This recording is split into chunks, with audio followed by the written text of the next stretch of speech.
Nazismo.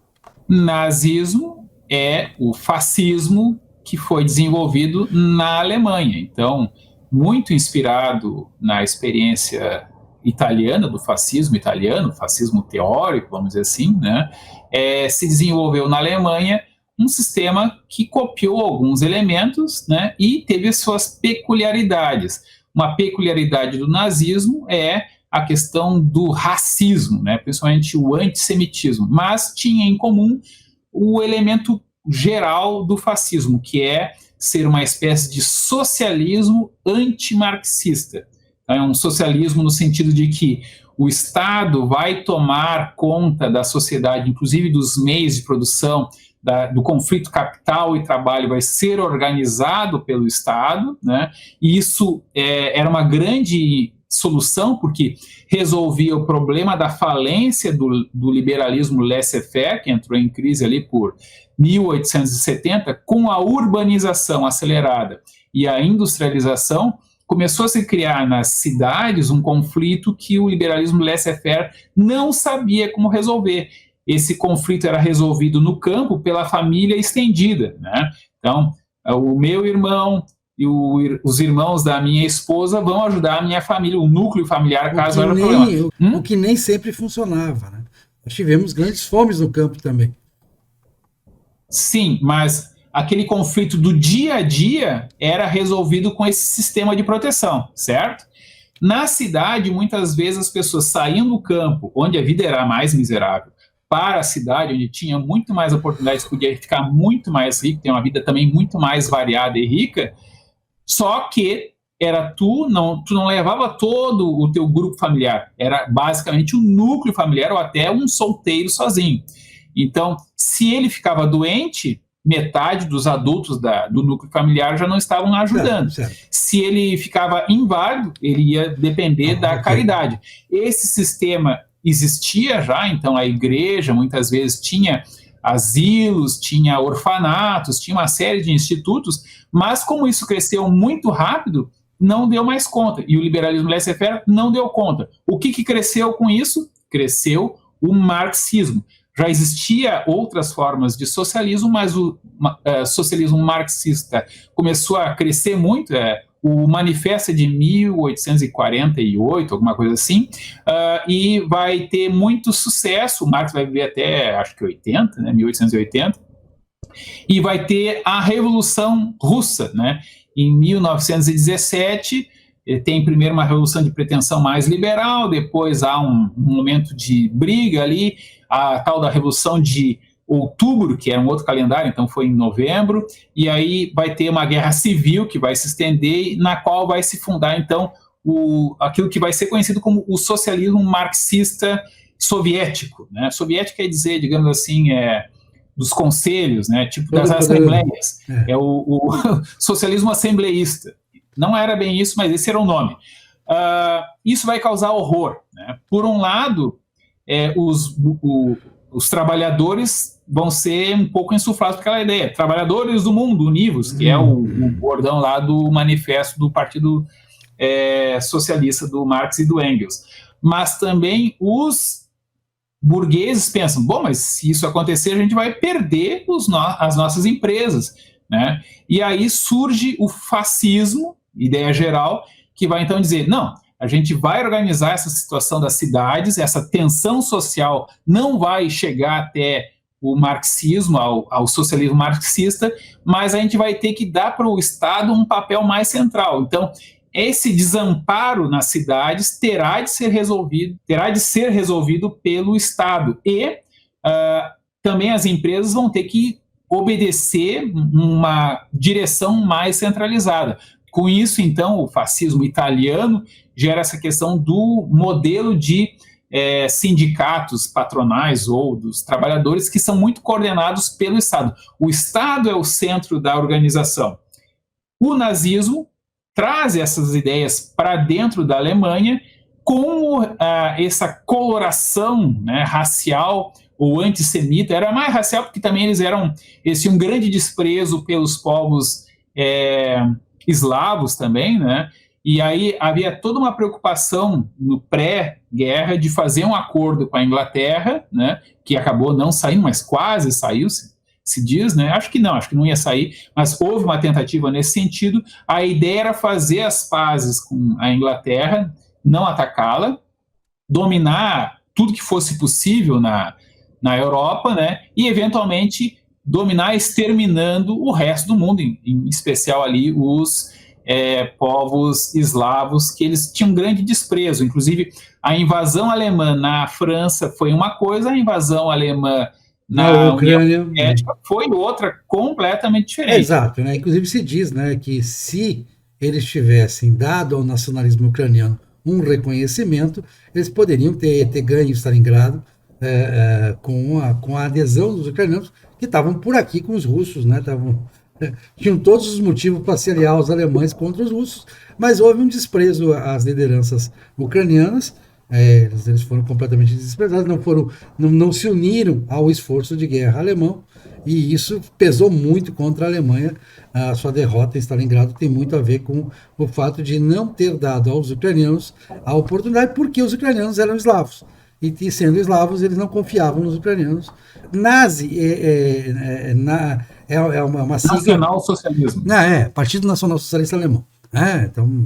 Claro que essa parte do socialismo, depois que o Hitler assume, existe a chamada Noite das Facas Longas, né, que é um expurgo dentro do partido nazista, né, do partido que estava no poder, e um expurgo que visa especialmente essas pessoas que levavam essa parte do socialismo a sério. O Hitler ele passa, a partir do momento que assume o poder, mas antes também, até para ser nomeado chanceler, ele passa a fazer um acordo com as forças conservadoras alemãs. Existem as forças conservadoras, inclusive você vai ser o seu ministro das Finanças lá, que era um conservador, e estava ligado aos conservadores, né?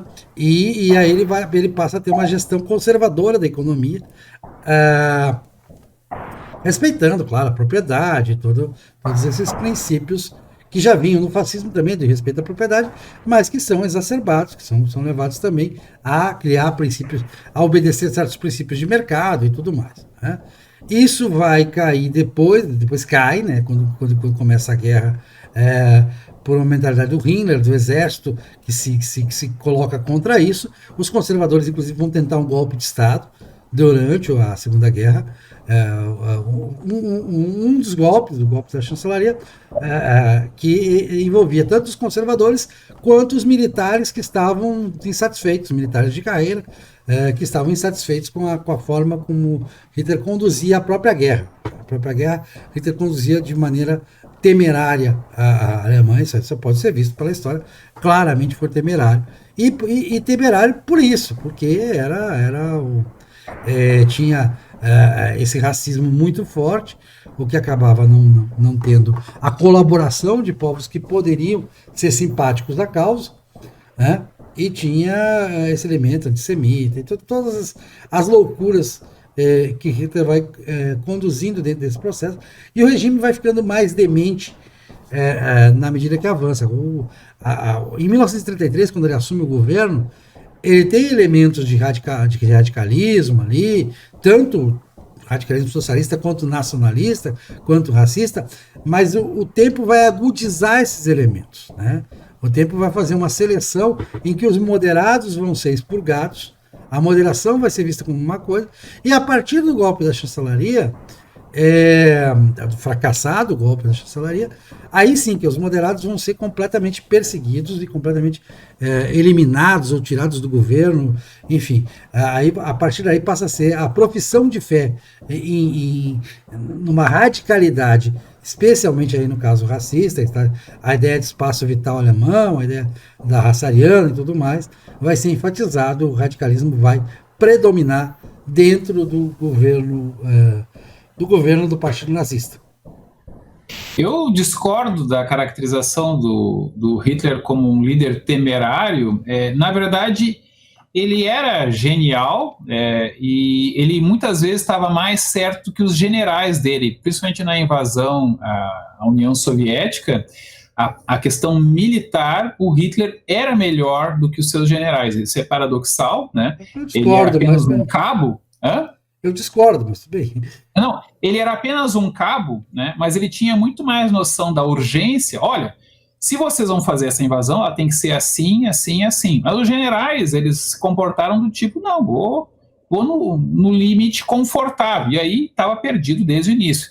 Mas o problema não era esse. O problema é que aquilo que levou o Hitler a ascender, que foi esse racismo que unificou muito o povo alemão, nós somos os maiores, vamos dizer assim, acabou sendo uma das razões do fracasso, porque, como tu bem observaste, se eles tivessem feito uma invasão normal, né, a União Soviética, eles poderiam ter cooptado a população local, mas como eles estavam exterminando, não havia chance de fazer acordo ali, né?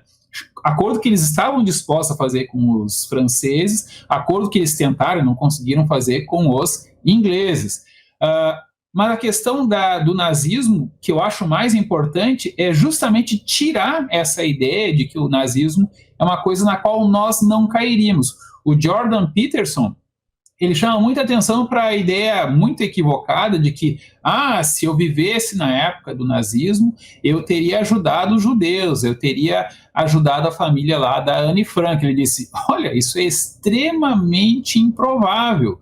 Muitas pessoas que tinham nojo, tinham ódio dos nazistas, iam lá fazer a saudação, porque tinham medo de serem punidos caso, e eles iam se colocar em risco. Hoje a gente não abre a boca, muitas vezes, para ajudar uma pessoa que vai ser, quando muito, ser linchada moralmente, vai ser linchada a sua reputação. Muitos não ajudam nem assim, ou seja, o ator, o jornalista que poderia se levantar contra uma censura indevida da cultura do cancelamento que se tem hoje em dia, né, não faz isso, porque ele sabe que se ele fizer, ele será o próximo e ele periga ficar sozinho, ele se levantar sozinho para defender, e aí vai se ralar. O resultado, há um conformismo. O problema do nazismo, que é muito importante para nós até hoje, é essa docilidade que nós temos, porque a gente tem um emprego, tem um interesse, tem um vizinho, não quero ficar mal, aí tá todo mundo dizendo uma bobagem, não tem problema nenhum, eu também vou dizer essa bobagem, e lá pelas tantas estão tacando pedra nos vizinhos, vou jogar fraquinho, né? Mas vou tacar pedra também. Vou condenar na internet, vou dizer que são loucos ou alguma coisa assim. O nazismo, ele é um fenômeno muito interessante, não tanto pela questão de socialismo ou não socialismo, questão do racismo ou não racismo, mas como é fácil, como um povo tão educado quanto o alemão, e não só o alemão, que tinha muita gente no mundo inteiro admirando muito, inclusive na Inglaterra, a ascensão do nazismo, aquela organização que não era tão organizada, mas parecia muito organizada e encantou muita gente. Hoje em dia, todo mundo sabe que é para dizer que é feio, bobo e malvado, exceto, né, se for lá no Irã e o cara falar bem do Hitler, falar bem do nazismo, tudo bem, porque é contra os israelenses que estão aliados aos Estados Unidos. Existem umas maluquices hoje em dia que permitem alguns falar bem do nazismo como uma coisa moralmente positiva até hoje, em alguns círculos. Mas, de modo geral, ninguém vai defender o nazismo. Eventualmente, um cara como o Lula vai dizer que admira o Hitler por isso ou por aquilo, mas, claro, é uma coisa pontual, um aspecto de que ele teve poder que ele não conseguiu ter. Mas, assim, a gente sabe que o nazismo está errado, mas muitas vezes a gente não sabe por quê. Por conta do antissemitismo. Não era só antissemitismo. Era contra qualquer um que divergisse, qualquer um que fosse traidor, vamos dizer assim. Esse estava com os dias contados. E o resultado é o vizinho apedrejava o seu vizinho que era para apedrejar e dizia, não vou ir contra a corrente, porque aí eu ou os meus filhos vão ser colocados em risco. Mas se você tivesse viciado em metanfetamina, porque o país inteiro foi viciado em metanfetamina na época de Hitler, né? Não só ele. Eles tinham um coquetel que eles davam para os soldados, né? Não, mas isso não é. Mas vendia nas farmácias também. Mas isso não era exclusividade dos nazistas, porque na época das guerras napoleônicas, as tropas não iam uma para frente da outra, sobra para tirar, né? Eles tomavam lá o grog, né? A cachaça, antes da batalha naval também. Isso faz parte da tradição militar. o fato de que tu tem que ir sabendo que tem um risco significativo, sei lá, de 1% de ser ferido e provavelmente morto, as pessoas geralmente se drogavam para fazer isso. Os Zulus também tinham as drogas deles. Isso é muito tradicional da guerra em geral. As pessoas não vão sóbrias. Elas nem têm que ser enlouquecidas. Tipo, vamos lá e vai ser mais heróico se nós morrermos todos. Esse é o tipo da ideia que, ok, então vou para o outro lado. Né? Na Alemanha isso foi dado para a população em geral. Foi permitido à população em geral. A questão de eles serem drogados de maneira sistemática não explica a loucura coletiva que foi o nazismo.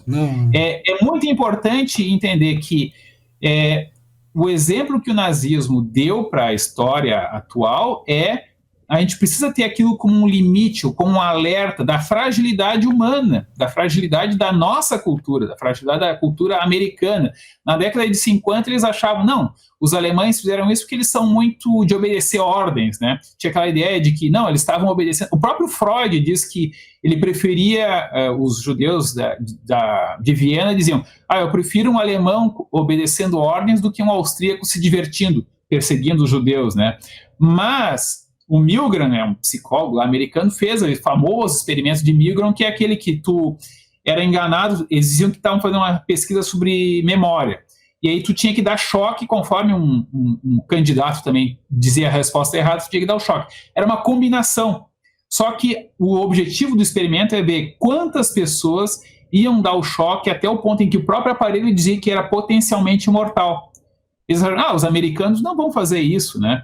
E sim, a maioria dos americanos davam o choque com o experimentador lá, com um avental branco, dizendo, não, tem que fazer, é pela ciência, né? A maioria dos americanos fizeram. Esse tipo de experimento hoje em dia é considerado antiético, porque cria um certo trauma para as pessoas envolvidas, né? Mas ele diz muito a respeito da natureza humana em geral. Não é um problema dos alemães porque eles estavam usando drogas. É um problema do ser humano. Em sociedade, a gente tem uma certa tendência de conformismo que pode levar pessoas boas, ou pelo menos não muito ruins, a cometer atrocidades. Bom, como a gente disse do fascismo aqui, vale para o nazismo também. Não cabe a nenhuma das conjunturas, pelo menos no Brasil hoje, chamar alguém de nazista. Não vem ao caso, há uma distância muito grande entre o comportamento que está sendo, a postura política que está se optando e nazismo. O Brasil não tem nada parecido com o nazismo hoje no quadro político. Tá? Vou deixar bem claro isso. E muito menos com o conservadorismo, porque o nazismo é uma coisa muito oposta ao conservadorismo. O fato de ter feito acordo com alguns conservadores alemães tem muito a ver com aquilo que você disse, tal, quer dizer, os caras você vai indo, até pela sobrevivência, né? Você vai tocando, e que acabou não dando certo, acabou em conflito antes que terminasse a guerra, né? Acabou o pessoal, os conservadores se transformam, como diz João Pereira Coutinho, tem hora que o conservador tem que virar um militante, porque não tem outra saída, tem hora que ele tem que ir para a briga, tem que ir no caso era uma tentativa de golpe de Estado, né? Mas não cabe a alcunha, tanto menos cabe a um conservador. Olha, eu acredito que deve haver pessoas que são nazistas hoje, né? Então, há pessoas que defendem o nazismo, que acham que é bom fazer o quê, né? Mas o problema é a vulgarização, né? Uma coisa é chamar todo mundo que eu não gosto de fascista ou de nazista ou de comunista, né? Então, também tem, do lado dos conservadores, tem essa mania de chamar todo mundo que eu não gosto de comunista, né? São epítetos, né? Também tem a questão do neoliberal. É neoliberal, ou é comunista, ou é fascista, nazista. A esquerda está com esse cacuete de chamar de fascista e nazista. A direita conservadora tinha o cacuete de chamar de comunista, né? Então, isso é uma característica de grupo, né? Os grupos não são assim exatamente inteligentes, né? Podem ser manipulados para explorar. É a tal da demagogia. Originalmente, o termo demagogia não era pejorativo, ela tinha a ideia de a pessoa que conduzia a massa. O Péricles era o demagogo do bem, né? O Péricles não tinha poder de decidir, mas ele tinha poder de oratória de convencer a cidade a fazer aquilo que ele achava que era bom para a cidade. O demagogo, que deu o sentido pejorativo do termo, o cara manipulava as massas, utilizando basicamente seus medos e preconceitos para atingir objetivos pessoais próprios, né? O Hitler pode ser muito bem apontado como um demagogo, nesse sentido. Foi para o bem ou para o mal? Olha, eles acharam que era para o bem. Quando eles viram, eles estavam envolvidos e por coisas que o Hitler surfou, eram tendências dos alemães e dos europeus, talvez, de serem antissemitas, não era só da Alemanha, mas ele radicalizou isso. A ideia de um povo alemão, bom, isso ele teve meio que inventar, também nem existia muito bem esse conceito. Ele surfou essa ideia e lá pelas tantas estavam todos comprometidos com ideias que levariam ao fracasso. Não foi a loucura do Hitler que levou à derrota contra a União Soviética, foi os preconceitos que ele teve de surfar e depois ele não tinha como dizer, não, agora nós gostamos dos eslavos. Ele próprio não conseguia admitir isso para ele e talvez ele perdesse o apoio, não sei, estou especulando, se ele resolvesse mudar muito radicalmente as posições dele. Então houve um comprometimento que, sim, esse comprometimento, mais do que a loucura, acabou levando lá pelas tantas a situação era insustentável mesmo. Eles perderam a campanha no norte da África, não tinham acesso a petróleo. Inclusive perderam porque não conseguiam mais pegar petróleo lá no norte da África. Foram atacar lá pelos grãos e pelo petróleo a União Soviética, não conseguiram nenhuma coisa nem outra, conseguiram 2 frontes e muitos prisioneiros. Resultado, eles não tinham petróleo. Esse também foi uma das razões pelas quais os japoneses perderam do eixo. Né? Bom, só para você um negócio lá atrás que eu discordo. Conservador clássico, ele jamais vai chamar todo mundo de comunista. O que ele diz não é que todo mundo é comunista, é que os sociais-democratas também são defensores de uma utopia, também são engenheiros sociais e também são guiados pela sociogenética. Então, os sociais-democratas guardam características em comum com os marxistas. Isso não é chamar todo mundo de comunista. O que chamam todo mundo de comunista são mais aquele pessoal retrotópico, mais ligado ao populismo, dito populismo de direita. Tá? Que e sim, tudo bem. Você vai dizer, o Hitler era um populista de direita? Era. Mas é um populista de direita diferente do populismo de direita que existe hoje. O populismo de direita, você não vai dizer que o populismo de direita húngaro é nazista. Tem nenhuma relação o populismo de direita, o chamado populismo de direita, que eu nem acho que seja tão populista assim, porque ele tem uma racionalidade muito grande, inclusive compromisso com o livre mercado e tudo mais, certo? Comparar isso com o nazismo é completamente impróprio. Completamente, dificilmente, é impróprio. É impróprio por tais e tais razões. Tem elementos que permitem fazer essa ligação. Eles, assim, melhor do que desmenti-los de pronto é explicar por que eles não se aplicam bem, né? Então eu sempre brinco, olha, por que dizem que o Trump ou o Bolsonaro é fascista? Por tais razões. Elas são suficientes? Não são suficientes. Até eu digo, olha, tem mais elementos de fascismo em quem acusa o Trump e o Bolsonaro de fascista do que no próprio Trump e no Bolsonaro. A ideia, assim, o Bolsonaro, por exemplo, ele tem uma cabeça bem autoritária, mas na prática ele é um democrata. Ele é de conversar, lá pela cena ele vai xingar, ele vai dizer, depois ele vai se desdizer, ele simplesmente não é coerente o bastante para ser fascista, muito menos para ser nazista. Ele não tem nada de nazismo, né? Ou ele tem do nazismo aquilo que o nazismo tem em parte do fascismo, e do ponto de vista autoritário, mas ele não é totalitário. E as pessoas que gostam de atacar o Bolsonaro ou o Trump, essas pessoas têm uma cabeça, muitas vezes, totalitária. Qual é a diferença? O autoritário diz, tu tem que me obedecer. Tu pode ter a tua posição, tu pode ser, como diz o Bolsonaro, eu não quero saber se tu é gay ou se não é gay, né? O totalitário, ele quer que tu concorde, é aquela história do 2 mais 2 é igual a 5. Não adianta tu dizer só porque tá me obedecendo, tu tem que realmente acreditar, que é uma das partes mais chocantes lá do livro 1984, né, que como é que é, o Winston, acho, ele quer concordar e o torturador diz, não adianta tu concordar, não me interessa que que tu diga que concorda.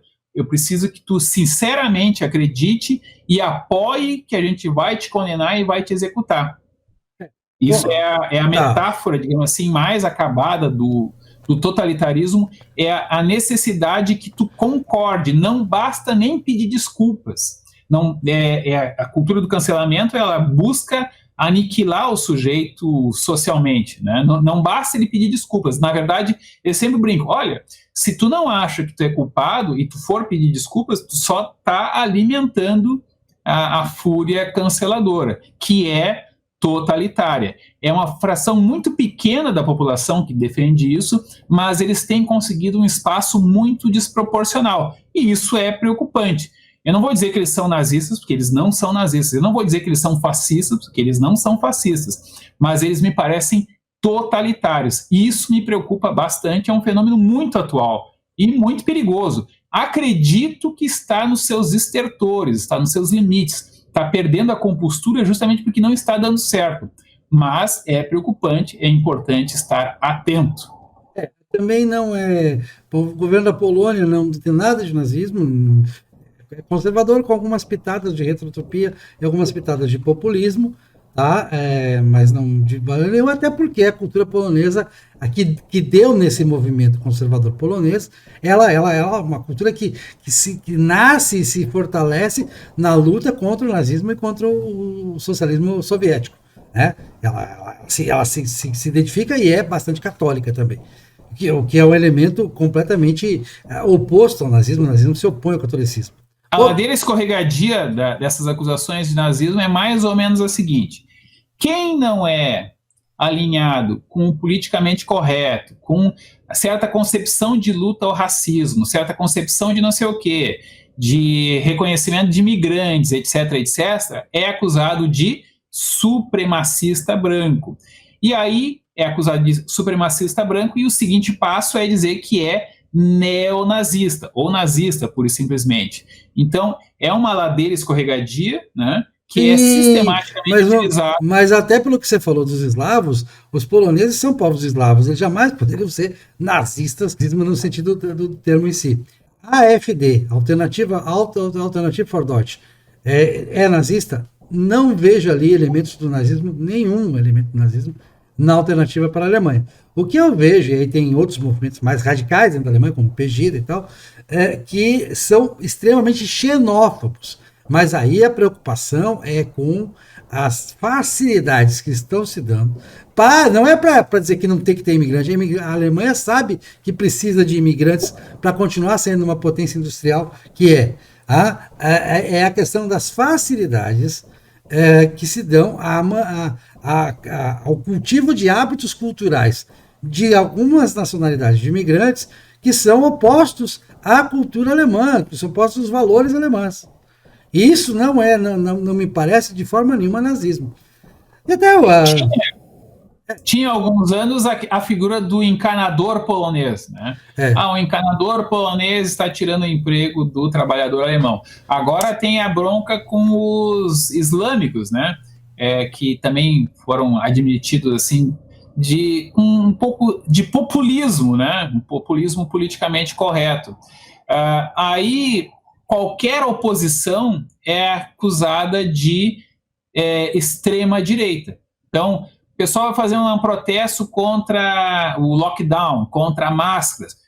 Grupos de extrema direita, daí para a extrema direita, para supremacista branco, para nazista, a ladeira escorregadia é frequentemente utilizada e eu tenho visto isso ser cometido por gente muito boa. Então, vamos lá. Esse problema do totalitarismo não é um problema de gente maluca, é um problema de gente que precisa muito de conformidade. Eles têm medo de serem eles os Judas, literalmente. Então, antes que me ataquem, eu vou fazer coro mostrando que eu sou alinhado com eles. E aí é que está o grande perigo desses movimentos. Posições muito extremadas, de muito pouca gente, incomodam tanto que muita gente que é contra finge e lá passando até se convence de que é a favor. Numa sala de aula, é o exemplo que eu lido muito, tem 30 pessoas naquela sala de aula.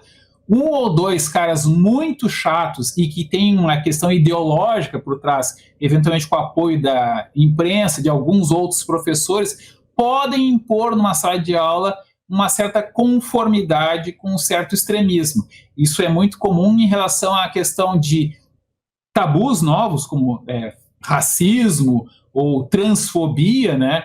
Às vezes tem um cara que faz militância disso, ele nem precisa ser preto ou transexual ou gay, ele pode ser muito pelo contrário, ele pode ser o cara branco, de olho azul, né? E que, para não ser acusado, ele já aproveita e já sai na frente e já defende aquela ideologia na qual ele tem que até pedir desculpas, né?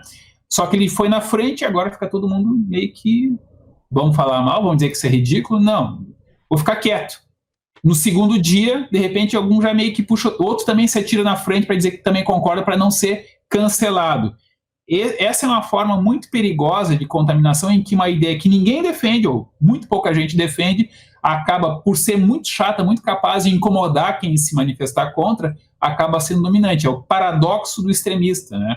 Tem até uns trabalhos de matemática que mostram que em algumas situações, se tu for chato bastante, tu consegue dominar, porque tu é um militante desvairado disposto a cometer loucuras para defender aquilo. E o resto do pessoal está pensando, depois eu vou embora, vou para casa, não sei o quê, e vou deixar esses malucos aí que fiquem gastando eles que são loucos que discutam. Só que lá pelas tantas só tem louco discutindo.